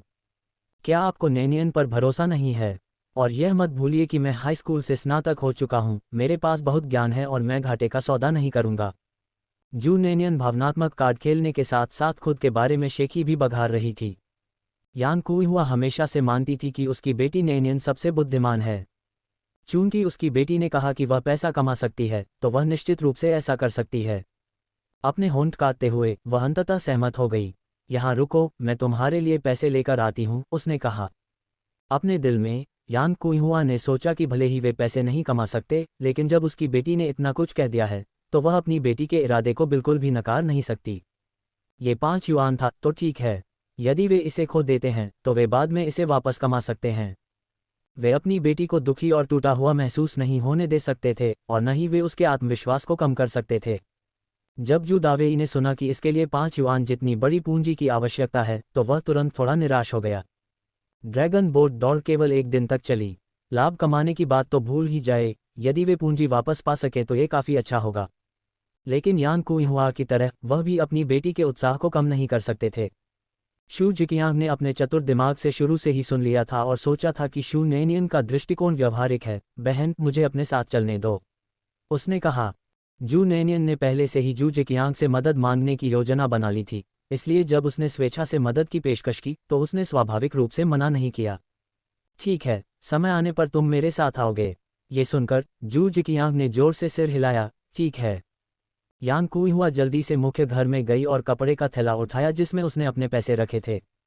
यह एक पुष्प पैटर्न वाला रुमाल था जो इतना पुराना था कि अब इसका मूल रंग पहचाना नहीं जा सकता था। जू नैनियन ने देखा कि यान कुइहुआ ने कपड़े का थैला खोला और उसमें से ढेर सारे छुट्टे पैसे निकाले। सभी माउ नोट थे, साथ ही कुछ फेन सिक्के भी थे। यान कुइहुआ ने एक एक करके नोट गिने और शू नैनियन को 50 माउ नोट दे दिए। यान कुइहुआ के पास जो भी पैसा था वह रुमाल ही था, और ये देखकर कि उसने उसमें से आधे से अधिक उसे दे दिया था, जू नैनियन के दिल में कड़वाहट का एहसास हुआ। ये पुष्प रुमाल यान कुइहुआ का धन छिपाने का स्थान था। 5 युआन खोने का मतलब था कि इसकी आधी से अधिक मोटाई खत्म हो गई थी, जो दर्शाता था कि उसके पास अधिकतम 4 युआन ही बचे थे। घर पर इतने कम पैसे होने के बावजूद यान कुइहुआ उसे व्यापार करने के लिए इतना कुछ देने को तैयार थी, तो भला जू नैनियन कैसे प्रभावित नहीं होती। ये परिवार की बचत के आधे से भी अधिक था, और इसके अलावा वह ये भी बता सकती थी कि जब से उसने पूंजी के रूप में 5 युआन की आवश्यकता बताई थी, यान कुइहुआ और जू दावेई को विश्वास नहीं था कि वह कोई पैसा कमा पाएगी। फिर भी वे पैसे निकालने को तैयार थे। उसकी निराशा के डर के अलावा एकमात्र कारण प्रेम था। जू नैनियन ने एक बार फिर यान कुइहुआ और जू दावेई के मन में उसके प्रति प्रेम की गहराई को गहराई से महसूस किया। शू जिकियांग की ओर देखते हुए जो ईर्ष्या से देख रही थी, शू नैनियन ने सोचा कि कितना अच्छा होगा यदि ये माता पिता उसके भाई के साथ भी ऐसा ही व्यवहार कर सकें। जू नैनियन को 5 युआन की आवश्यकता इसलिए थी क्योंकि उसे कुछ अतिरिक्त उपकरण खरीदने थे और सुरक्षा बफर की आवश्यकता थी। अगली सुबह जू नैनियन बिस्तर से बाहर निकल गया। ड्रैगन बोट रेस कल के लिए निर्धारित थी, इसलिए उसे आज ही सब कुछ पहले से तैयार करना था। उसने जू जिचेंग को जू डोयू के साथ पहाड़ पर भेज दिया ताकि वह सारा गन्ना काट ले, जबकि जू दावेई ने उत्पादन दल के नेता से एक बैलगाड़ी उधार ली और जू जिचेंग के साथ गन्ने को वापस ले आया। जब वे वहां से गुजर रहे थे तो अगर कोई पूछता तो जू दावेई स्पष्ट रूप से जवाब देते, हम सब्जी के बगीचे में खाद डाल रहे हैं। सुधार और खुलेपन के साथ, हालांकि होंगशान टाउन में भूमि सुधार अभी तक लागू नहीं हुआ था और ग्रामीण अभी भी सामूहिक रूप से कार्य बिंदुओं पर काम कर रहे थे, परिवारों को अपने स्वयं के सब्जी बागानों की खेती करने की अनुमति दी गई थी। कई परिवारों के पास पर्याप्त उर्वरक नहीं था और वे अपने बगीचों में उर्वरक के रूप में उपयोग करने के लिए जंगली सब्जियों के डंठलों को काटना पसंद करते थे, इसलिए ग्रामीणों को जू दावेई का स्पष्टीकरण सुनने पर कुछ भी संदेह नहीं हुआ। इस बीच जू नैनियन आवश्यक वस्तुओं के लिए जू जिकियांग के साथ खरीदारी करने चली गई। मीठा पानी बेचने के लिए सबसे पहले तो पानी रखने के लिए बाल्टियों की आवश्यकता होती थी, दूसरे उन्हें ढकने के लिए साफ सफ़ेद कपड़े की आवश्यकता होती थी, क्योंकि आजकल बिकने वाली अधिकांश बाल्टियों में ढक्कन नहीं होते थे। 1978 में 11वीं केंद्रीय समिति के तीसरे पूर्णाधिवेशन के बाद चीन ने सुधार और खुलेपन के युग में प्रवेश किया। अर्थव्यवस्था को प्रोत्साहित करने के लिए राज्य ने निजी उद्यमशीलता को प्रोत्साहित किया और बड़े शहरों से शुरू होकर विभिन्न राशन कूपन धीरे धीरे अप्रचलित हो गए। 2 वर्षों से चल रही सुधार की हवा अंततः होंगशान कस्बे तक पहुंच गई। अब वर्ष 1980 में आपूर्ति और विपणन सहकारी समिति से सामान खरीदने के लिए अब किसी को अधिकांश वस्तुओं के लिए विभिन्न कूपन की आवश्यकता नहीं थी, केवल विशेष रूप से दुर्लभ वस्तुओं को छोड़कर। इससे जू नैनियन को बहुत राहत मिली। अगर उन्हें अभी भी कूपन की आवश्यकता होती तो चीजें मुश्किल हो जातीं। अपने पर्स में 5 युआन लेकर जू नैनियन जू जिकियांग के साथ आपूर्ति और विपणन सहकारी समिति में चली गईं। सहकारी समिति के प्रवेश द्वार पर एक 30 वर्षीय महिला कर्मचारी सामने बैठी थी और ऊनी स्वेटर बुन रही थी। जू नेनियन ने कुछ देर तक खोज की, उसके बाद उसे बाल्टियां मिल गईं। विभिन्न आकारों की बाल्टियों को देखने के बाद उसने निर्णायक रूप से सबसे बड़े आकार की बाल्टियों को चुना और उनमें से 6 ले लीं। 6 बाल्टियां चुनने के बाद जू नेनियन ने बाल्टियों के ऊपर रखने के लिए कपड़े के कवर खरीदने की भी योजना बनाई ताकि धूल को पानी में गिरने से रोका जा सके। हालांकि देखने के बाद उन्होंने पाया कि आपूर्ति और विपणन सहकारी समिति में बेचे जाने वाले सभी कपड़े के कवर आसानी से रेशे छोड़ देते हैं, जो कि और भी कम वांछनीय था। अंत में बहुत विचार करने के बाद जू नेनियन ने 4 फीट का नीला मोटा कपड़ा फाड़ दिया। यद्यपि कपड़ा खुरदुरा था, फिर भी उसमें से रेशे नहीं निकले क्योंकि उसमें रेशे ही नहीं थे। चीनी पानी का व्यापार केवल ड्रैगन बोट फेस्टिवल तक ही चलेगा, यह कोई दीर्घकालिक उद्यम नहीं था। शू नेनियन ने इसकी योजना नहीं बनाई थी। यह व्यवसाय के लिए स्टार्टअप पूंजी अर्जित करने का एक साधन मात्र था। प्रत्येक बाल्टियां 40 सेंट की थीं और मोटा कपड़ा 30 सेंट प्रति फुट का था। उसने 6 बाल्टियां और 4 फुट कपड़ा खरीदा। कुल लागत 3 युआन और 60 सेंट थी, जिससे 1 युआन और 40 सेंट बचता था। इसके बाद जू नेनियन ने 40 सेंट को छोटे सिक्कों में बदल दिया। इससे समय आने पर छुट्टा देना आसान हो जाएगा। इन वस्तुओं को खरीदने के बाद जू नेनियन जू जिकियांग को वापस घर ले गया। यान कुइहुआ बेसब्री से इंतजार कर रही थी। अगर उसके पास काम न होता तो वह निश्चित रूप से अपनी बेटी के साथ जाती। हालांकि वे बस शहर जा रहे थे और जू जिकियांग उसके साथ थी, फिर भी यान कुइहुआ को बेचैनी महसूस हो रही थी। वह अपनी बेटी की सुंदरता के कारण उपद्रवियों को आकर्षित करने की चिंता से खुद को नहीं रोक पा रही थी। अपना काम खत्म करने के बाद वह गांव के प्रवेश द्वार पर इंतजार करने लगी। जू न्यान्यान दूर से यान कुइहुआ को देख सकता था। माँ, आप यहाँ क्यों आईं? जू नेनियन जल्दी से आया। अपनी बेटी का चेहरा धूप से लाल देखकर यान कुइहुआ को परेशानी महसूस हुई। मैं तुम्हें लेने आई थी। जब तुम बाहर गई थी तो तुमने पुआल की टोपी क्यों नहीं पहनी थी? जू नेनियन ने बताया, जब मैं वहां से निकला तो गर्मी नहीं थी। शुरुआत से लेकर अंत तक यान कुइहुआ ने ऐसा व्यवहार किया जैसे उसने जू जिकियांग को देखा ही नहीं। वह उसके साथ हवा की तरह व्यवहार करती रही, जो ठीक था क्योंकि जू जिकियांग को इससे कोई आपत्ति नहीं थी और वह इसका आदी था। घर के रास्ते में यान कुइहुआ ने शू नेनियन से खरीदारी के बारे में कई सवाल पूछे और शू नेनियन ने बड़ी मेहनत से वह सब कुछ बता दिया जो उसने खरीदा था। घर पहुंचते ही शू नेनियन ने तुरंत चीनी का पानी उबालना शुरू कर दिया। शू जिकियांग और शू दावेई ने गन्ने को छीलने और उसे टुकड़ों में काटने में उनकी मदद की। जू नेनियन ने उनके बड़े लोहे के बर्तन को पानी से भर दिया, जबकि जू डोयू जमीन पर बैठकर चबाने के लिए गन्ने के छिलके उठा रहा था। ये देखकर जू नेनियन ने उसे कुतरने के लिए एक बड़ा हिस्सा दे दिया। उपहार पाकर जू डोयू खुशी से अपना छोटा सा मुंह बंद नहीं कर सका। उसने अपने काले छोटे हाथों से गन्ने को गले लगाया और मीठी मुस्कान के साथ बोला, धन्यवाद बहन। उसके गंदे हाथों ने गन्ने पर कई काले उंगलियों के निशान छोड़ दिए, लेकिन जू नेनियन ने प्रसन्न होकर उसे डांटा नहीं। कुछ ही देर में जू दावेई और जू जिकियांग ने गन्ने का बड़ा बंडल तैयार कर लिया। ठीक उसी समय पानी उबलने लगा। जू नेनियन ने एक बड़े लोहे के करछूल से बर्तन में गन्ने से भरे 5 चम्मच डाले। उसने पहले भी गन्ने का रस चखा था और वह पर्याप्त मीठा था। उसने जितनी मात्रा में चीनी डाली थी उससे उबला हुआ रस भी अच्छा बन गया होगा। गन्ने की प्रोसेसिंग के बाद शू दावेई के पास करने के लिए कुछ नहीं बचा था, इसलिए वह रसोईघर से बाहर चला गया। गन्ना खत्म करने के बाद जू डोयू जू जिकियांग के पैर से चिपक गया और उत्सुकता से ऊपर देखने लगा कि जू नेनियन क्या कर रहा है। जू जिकियांग ने उसे बेहतर ढंग से देखने के लिए उठाया। पानी को उबलने में ज्यादा समय नहीं लगा। इस बीच जू नेनियन लगातार करछूल से बर्तन को हिलाते रहे। जब गन्ना लगभग नरम हो गया तो उसने मीठा रस निचोड़ने के लिए लोहे की करछूल के पिछले हिस्से से उसे दबा दिया। उसने कुल 3 बड़े बर्तन उबाले, जिनमें से एक बर्तन से 2 बाल्टियां भर गईं। जू नेनियन ने इसे तुरंत बाल्टियों में डालने की जल्दबाजी नहीं की। सबसे पहले उन्होंने गन्ने के अवशेषों के बड़े टुकड़ों को हटाने के लिए करछूल का इस्तेमाल किया, फिर बचे हुए टुकड़ों को धीरे धीरे छानने के लिए बाल्टियों को चीज क्लॉथ से ढक दिया। 4 बार आगे पीछे छानने के बाद अंततः सिर्फ से अवशेष हटा दिए गए। जू डोयू और जू जिकियांग पूरे समय रसोई में रहे। जू नेनियन ने निर्देश दिए और जू जिकियांग ने कार्य संभाला। आखिरकार लोहे का बर्तन बहुत बड़ा था और पानी से भरने पर वह और भी भारी हो गया। जू डोयू ने जू जिकियांग को करीब से देखा, एक छोटे से पेटू की तरह। जब तक उनका काम खत्म हुआ लगभग अंधेरा हो गया था। चीनी के पानी की 6 बाल्टियां उबालने में काफी समय लगा और साथ ही काफी मात्रा में लकड़ी भी जली। इन कार्यों को पूरा करने के बाद जू नेनियन पहले से ही पसीने से भीग गया था। परिवार ने अभी तक खाना नहीं खाया था, उनके पेट भूख से गुर्रा रहे थे। जू डोयू के पेट से और भी तेज गड़गड़ाहट की आवाजें आने लगीं। घर में कुछ गेहूं का आटा बचा था, जिसे यान कुइहुआ ने विशेष रूप से जू नेनियन के भोजन के लिए अलग रखा था। जू जिकियांग चावल की भूसी पकाने ही वाला था कि नैनियन ने कहा, मुझे करने दो। जिकियांग, पिछवाड़े में जाओ और गोभी के 2 सिर तोड़ो, उन्हें अच्छी तरह से साफ करो। उद्धरण चिन्ह। आमतौर पर चावल की भूसी पकाते समय वे उसमें साग और गोभी भी मिला देते थे। उनके पास कोई विकल्प नहीं था। परिवार इतना गरीब था कि वे चावल की भूसी नहीं खा सकते थे। उन्हें हमेशा डर रहता था कि अगली बार अनाज वितरण के समय वे इसे खा नहीं पाएंगे। जू जिकियांग सहमत हो गया और जू डोयू को सब्जियां तोड़ने के लिए पिछवाड़े में ले गया। इस बीच जू नैनियन ने गेहूं का आटा निकाला, उसमें पानी मिलाया और आटा गूंथना शुरू कर दिया। जैसे ही आटे ने पानी को छुआ, उसने तेजी से काम शुरू किया और जल्द ही आटे की एक गेंद तैयार हो गई। जब वह अकेली होती थी तो उसे हमेशा आटे की बूंदें बनाना पसंद होता था।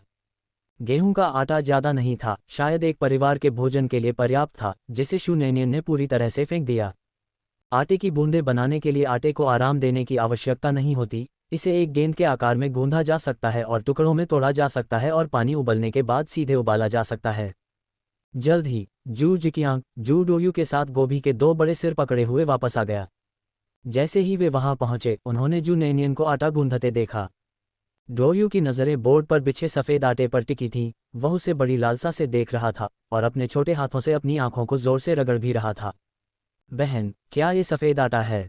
जू डोयू ने उत्सुकता से पूछा। वह उत्तम अनाज था और उनके परिवार में केवल नैनियन को ही वह खाने को मिलता था, जबकि बाकी सभी को चावल की भूसी पर ही निर्भर रहना पड़ता था। हर बार जब नैनियन इसे खाते थे तो वे केवल देखते ही रह जाते थे। एक बार जब उसने नैनियन के रसोई घर में जाने का फायदा उठाया तो उसने चुपके से कटोरे के किनारे चाट लिए। वह उसके द्वारा पकड़ा गया और उसने उसे लगभग पीट पीट कर अधमरा कर दिया। यदि दावेई ने उसकी पिटाई नहीं की होती तो उसे पीट पीट कर मार दिया गया होता। जू डोयू ज्यादातर चीजों को भूलने वाला था, लेकिन उसे अच्छी तरह याद था कि नैनियन ने कितनी बार उसे पीटा था। जू जिकियांग भी दंग रह गया। उसने सोचा कि जू नैनियन इसे सिर्फ अपने लिए बना रही है और जल्दी से कहा, बहन, आपने बहुत अधिक आटा इस्तेमाल किया है। जू नैनियन आटा गूंधने में व्यस्त था। आटा जितना अच्छी तरह गूंथा जाएगा वह उतना ही अधिक चबाने योग्य होगा तथा भोजन उतना ही अधिक स्वादिष्ट होगा। आटा गूंथना पूरी तरह से तकनीक पर आधारित था, जिसे उसने लांचो नूडल की दुकान के मालिक से सीखा था, जिसे वह देखती थी। जू जिकियांग की बात सुनकर नैनियन ने अपना पसीना पोंछा और कहा, यह बहुत ज्यादा नहीं है, ये हमारे परिवार के लिए पर्याप्त है। हम शायद कम भी पड़ जाएं। बहन, क्या डोयू भी कुछ ले सकती है? नैनियन की यह बात सुनकर कि यह परिवार के लिए पर्याप्त है, डोयू की आंखें चमक उठीं। जू नैनियन को डोयू की पेटू छोटी सी अभिव्यक्ति देखना बहुत अच्छा लगा। ये बहुत ही प्यारी थी। क्यों नहीं, हमारा पूरा परिवार खा सकता है, नैनियन ने मुस्कुराते हुए कहा। बहुत खुश होकर जू डोयू ने जू जिकियांग की गर्दन को गले लगा लिया। बड़े भाई बहन ने कहा कि हम आटे की बूंदें खा सकते हैं। जू डोयू तब और भी साहसी हो जाता था जब जू जिकियांग उसके आसपास होता था। आमतौर पर वह एक छोटी बिल्ली की तरह डरपोक था, हर किसी से बचता रहता था। जू जिकियांग ने एक शब्द भी नहीं कहा। उसका गला रुंध गया क्योंकि उसने जटिल भावनाओं के साथ आटा गूंधते हुए नैनियन को देखा। उन्होंने इन कुछ दिनों में नैनियन में आए बदलावों को देखा था। इससे पहले नैनियन वह व्यक्ति था जिससे जिकियांग सबसे अधिक नफरत करता था। उसकी मां दूसरे स्थान पर थी। लेकिन अब केवल 3 या 4 दिनों की छोटी सी अवधि में ही उसने पाया कि उसकी नफरत कम हो रही है। तुम वहां क्यों खड़े हो? जल्दी से सब्जियां धो लो, मैं उनका उपयोग करने का इंतजार कर रहा हूं, नैनियन ने कहा। मिश्रित भावनाओं के साथ जू जिकियांग ने सब्जियां लीं और उन्हें धोया।